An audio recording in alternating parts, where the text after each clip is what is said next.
welcome po mga mamamayang. Andito po tayo ngayong hapong ito dahil meron na naman po tayong bisita. Ang atin pong Mama Yeps. Hello po Mama Yeps. Ano po ang iyong lulutuin ngayon? Magluluto po tayo ngayon ng ginusukan.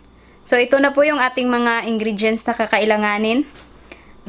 Pork spare ribs, 1/3 cup na soy sauce, bawang, itlog, 1/2 cup na cornstarch, 1/2 cup na all-purpose flour,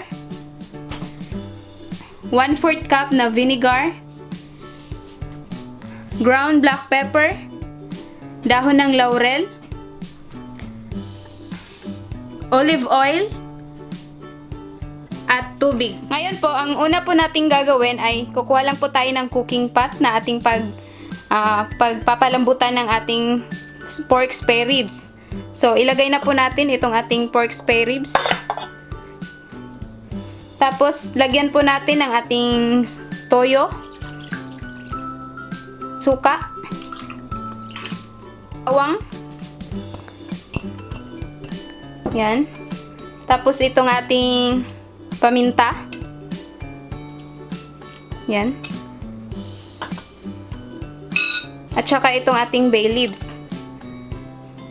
Ngayon, lalagyan po natin siya ng tubig para po lumambot itong ating spare ribs. So yan, mga tamang-tamang dami lang, mga 2 cups siguro, hanggang lumambot itong ating karne. So ngayon, ilagay na po natin siya sa ating stove. So yan, isi-simmer po natin siya ng mga 30 minutes o hanggang sa lumambot yung ating karne. So tatakpan muna natin. Babalikan po natin mamaya. Ngayon po ay titingnan po natin kung malambot na po yung ating karne.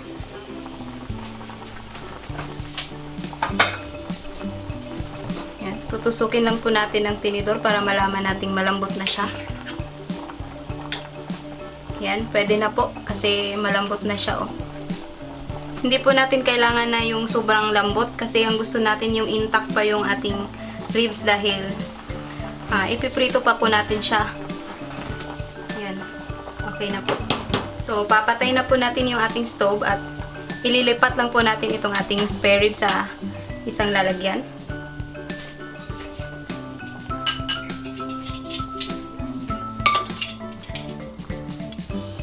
Sa mga hindi pa po familiar sa putahing ito, ito po ay isang Bisayan dish or Bisaya na dish.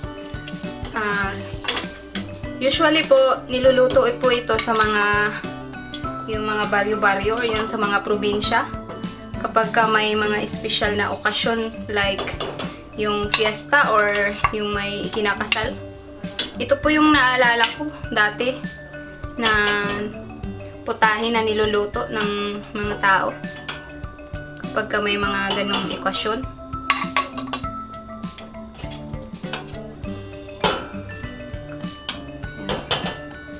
Pagkatapos po nito ay palalamigin po muna natin siya.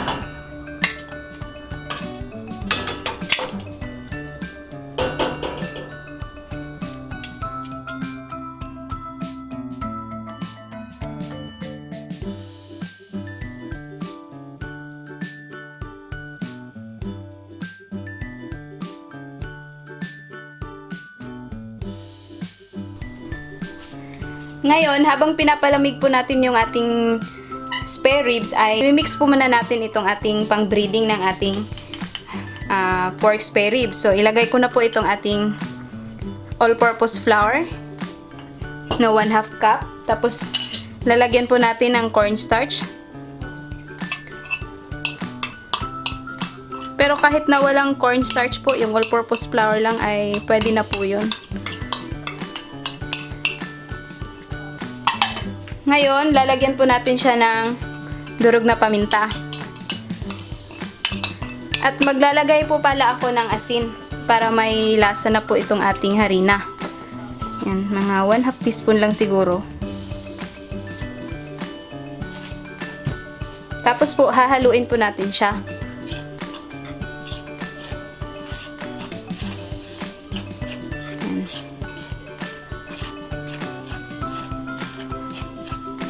Kasi ito po yung i-coating natin dun sa ating spare ribs. Yan. Pag nahalo na po natin, isi-set aside po muna natin. Ngayon po ay babatilin na po natin itong ating itlog.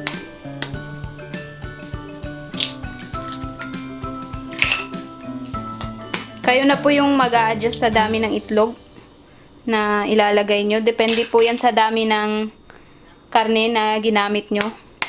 Ito kasi yung karne ko mga 1 kilo lang. Yan. Tapos, babatilin po natin siya.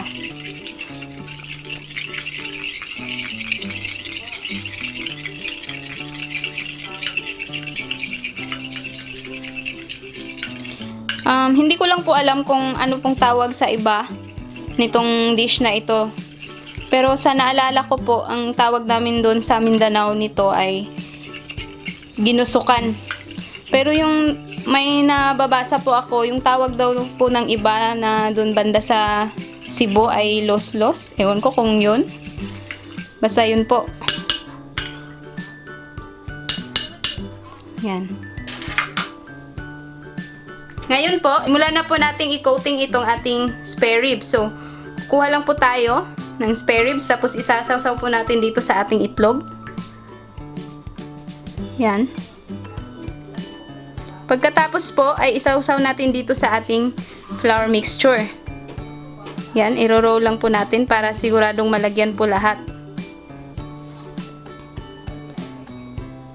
Pagkatapos po, ay ibabalik po natin siya ulit dito sa ating itlog. Yan.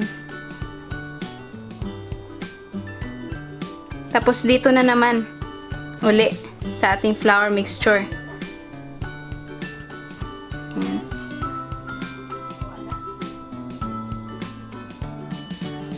Yan. Ganyan lang po. Itataktak lang po natin para matanggal yung kanyang excess na flour. Tsaka ilagay natin dyan sa ating malinis na lalagyan.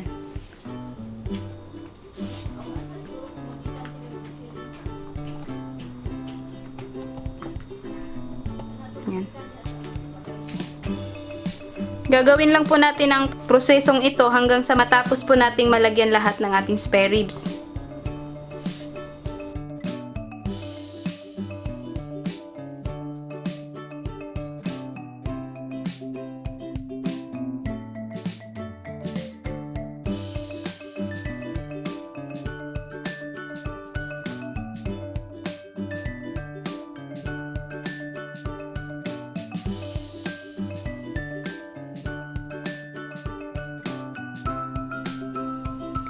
Ayan po, ito na po yung resulta niya pagkatapos nating na-coat lahat itong ating spare ribs. So ngayon, time na para atin po itong piprituhin. Ngayon, lalagyan na po natin ng oil.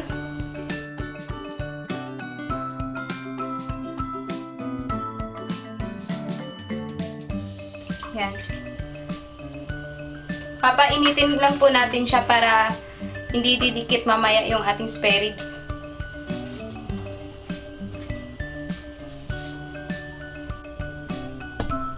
Ngayon pong mainit na po yung ating oil, ay pwede na po nating ilagay itong ating spare ribs. Yan. Hihinaan nyo lang po yung apoy para hindi siya masusunog kaagad.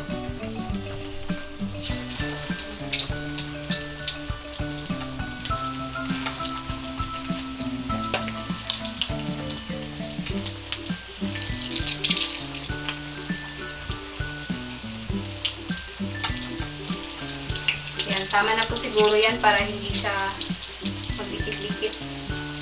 At para pantay po yung kanyang luto.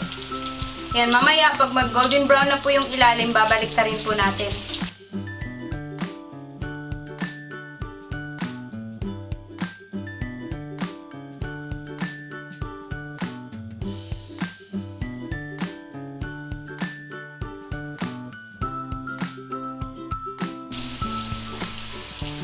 Ngayon po ay babalik ta rin na po natin siya dahil nag-golden brown na po yung kanyang ilalim. Ayan.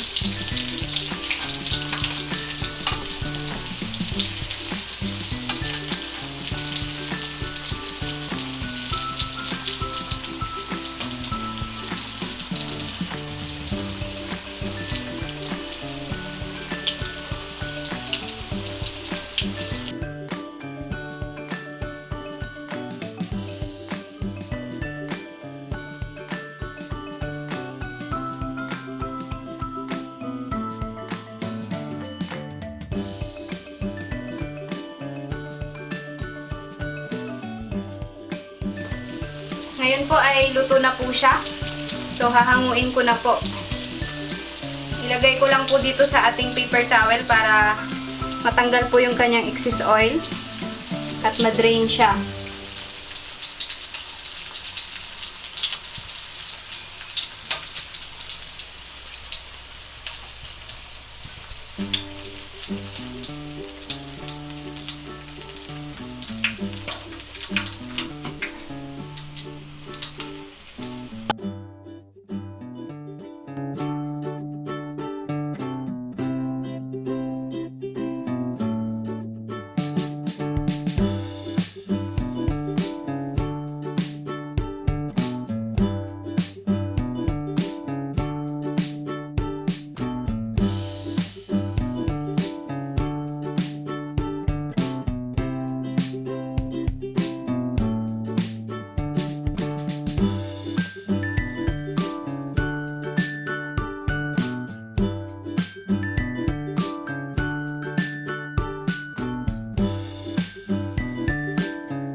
Ayan po.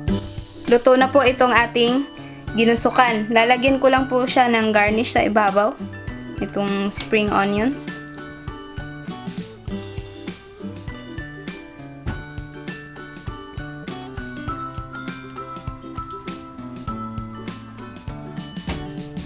Yan. Ito na po mga mamamayang ang ating ginusukan. Naluto po ni Mama Yeps. Ayan na po, maraming salamat po sa inyong panunood. Sana mag-like po kayo at saka mag-subscribe. Ito po ang inyong Ate Mayang na nagsasabing, mabuhay!